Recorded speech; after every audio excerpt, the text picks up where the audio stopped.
South Asia monitor और मयंक छाया reports के Hindi podcast वाक चातुर्य पर आपका स्वागत है। मैं हूं मयंक छाया। आज है अक्टूबर 11, 2022। आज के दिन विश्व में जैसे कि हर रोज होता है, जीवन अपनी गति पर तरह तरह के दौर से गुजरेगा, लेकिन भारत में विशेषकर फिल्मों की दुनिया में एक और मील का पत्थर गुजरेगा। वो है अमिताभ बच्चन के 80वीं सालगिरह का। वैसे जाती तौर पर मुझे एक अंक विशेष जन्मदिन से कोई फर्क नहीं पड़ता है, लेकिन बच्चन के करोड़ों चाहने वालों के लिए ये एक आनंद का अवसर है और मैंने सोचा कि क्यों न मैं अपने कुछ खुद के अनुभव आपसे साझा करूं। सुबह के माथे पर वो दमकता सितारा, सुबह के माथे पर वो दमकता सितारा, वो थोड़ा तुम्हारा है थोड़ा हमारा। वैसे ये मिसरा मैंने किसी और सिलसिले में लिखा था, मगर आज अमिताभ बच्चन के जन्मदिन पर ये मुझे लगता है ठीक बैठता है। मेरे 41 साल की पत्रकारित्व में मैं कई लोगों से मिला हूं और मिलता रहा हूं, जिनका के भारत के जनजीवन पर और विश्व के जनजीवन पर गहरा असर होता है। उनमें से एक है अमिताभ बच्चन। मैं उनको 3 बार मिला हूं, जिसमें से 2 अवसर पर 2 लंबे साक्षात्कार के लिए मिला था। लेकिन आज मैं बात करना चाहूंगा आज से 40 साल पहले की, जब बच्चन की आयु 40 साल की थी और जब वे जिंदगी और मौत के बीच जूझ रहे थे। बात है जुलाई 1982 की, जब उनका दिग्दर्शक मनमोहन देसाई की फिल्म कूली के शूटिंग के दौरान एक बड़ा गंभीर हादसा हुआ, जब उनको अंतड़ियों में एक फाइट सीन में बड़ी चोट आई थी। उन दिनों मैं मुंबई के अंग्रेजी अखबार फ्री प्रेस जर्नल में एक रिपोर्टर की हैसियत से काम करता था। चोट के तुरंत बाद ऐसा नहीं लगा कि मामला संगीन है, लेकिन जल्द ही ये महसूस हुआ कि न सिर्फ उनकी चोट गंभीर थी बल्कि जानलेवा भी हो सकती थी। उनको बेंगलोर से मुंबई के ब्रीच कैंडी हॉस्पिटल में लाया गया, जहां पर उन पर सर्जरी हुई। कुछ दिन वो कोमा में भी रहे। सर्जरी के पहले, दौरान और बाद में उनकी तबीयत को लेकर पूरे देश में ऐसा माहौल बन गया कि जैसे हर भारतीय का कोई अपना मौत के किनारे खड़ा हो और लड़ रहा हो। देश के अनगिनत मंदिरों, मस्जिदों, गुरुद्वारा और गिरजाघरों में उनकी सेहत के लिए अखंड प्रार्थना हुई। कितने लोगों ने मन्नत मांगी। ऐसे भी लोग थे जिन्होंने कुछ दिन तक खाना नहीं खाया। ब्रीच कैंडी हॉस्पिटल के बाहर मैंने खुद उनके कई चाहने वाले देखे जो बेझिझक रो रहे थे। इन सब के बीच हॉस्पिटल बुलेटिन जारी करता रहा बच्चन की तबीयत के बारे में। कभी ये कहा जाता कि उनकी तबीयत सुधर रही है, तो कभी ये कि बहुत ही चिंताजनक है। हिंदी फिल्म जगत के कई महारथी जैसे कि मनमोहन देसाई, प्रकाश मेहरा, यश चोपड़ा, ऋषि कपूर और बहुत सारे और रोज ब्रीच कैंडी आते और घंटों बैठे रहते। उसके बावजूद कि डॉक्टर्स ने बच्चन को मिलने से किसी को भी मना किया हुआ था। इस बीच देश की प्रधानमंत्री इंदिरा गांधी, उनके बेटे राजीव गांधी और बहू सोनिया गांधी, जिन सबका बच्चन परिवार से एक गहरा कौटुंबिक संबंध था, भी उनको मिलने आए। राजीव गांधी ने तो अपने एक विदेशी दौरे को तोड़ते हुए मुंबई आना चुना अपने पुराने दोस्त के लिए।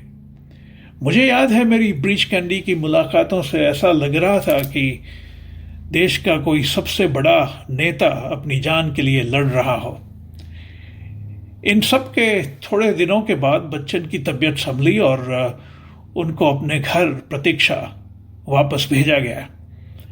घर पहुंचने के कुछ दिनों बाद मुझे पता चला कि गुजरात में बड़ौदा, जिसको अब हम बड़ोदरा के नाम से जानते हैं, अमिताभ बच्चन के एक इतने बड़े चाहने वाले रहते हैं, जिन्होंने अपनी शादी मुलतवी रख अपने शहर से मुंबई तक, जो कि 500 किलोमीटर से ज़्यादा दूर है, उल्टे पांव दौड़ने का फैसला किया है।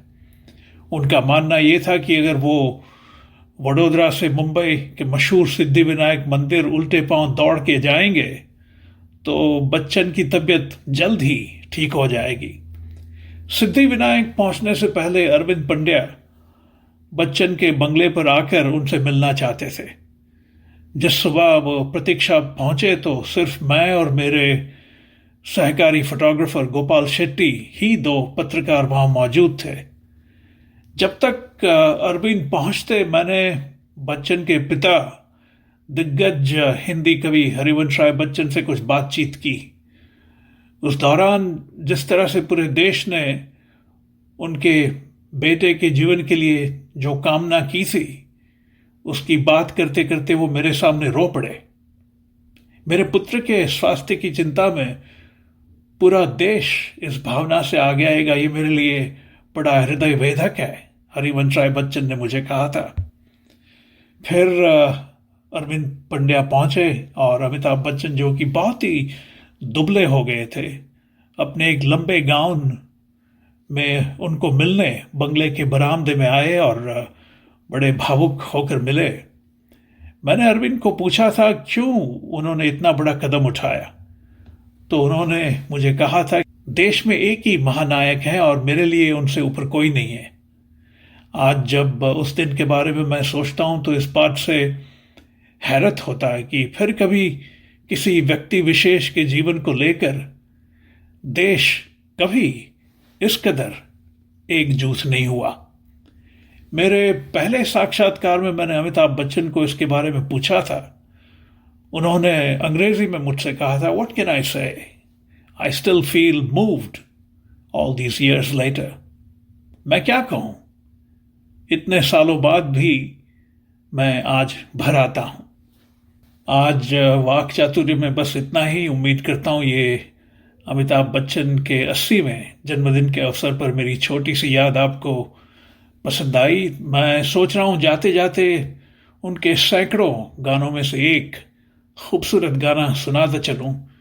वो मैंने लिया है फिल्म 1973 में बनी अभिमान से, जिसको कि लिखा था मजरू सुल्तानपुरी ने और गाया था किशोर कुमार ने, स्वरबद्ध किया था सचिन देव बर्मन ने। मीत ना मिला रे मन का। सुनिएगा। एक ही अंतरा मैं सुनाऊंगा इस गाने का, और वो भी आखिरी अंतरा सुनाऊंगा।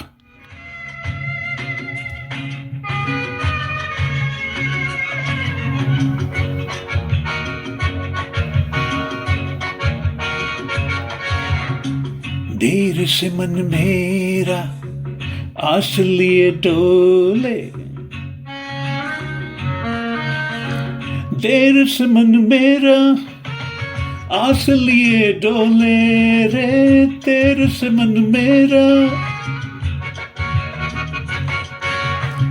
देर से मन मेरा आस लिए डोले, प्रीत भरी पानी साज मेरा बोले, कोई सजनी एक खिड़की भी न खोले, लाख तराने रहा मैं सुनाए रे, मीत ना मिला रे मन का, मीत ना मिला रे मन का, कोई तो मिलन का करो रे उपाय रे, मीत ना मिला रे मन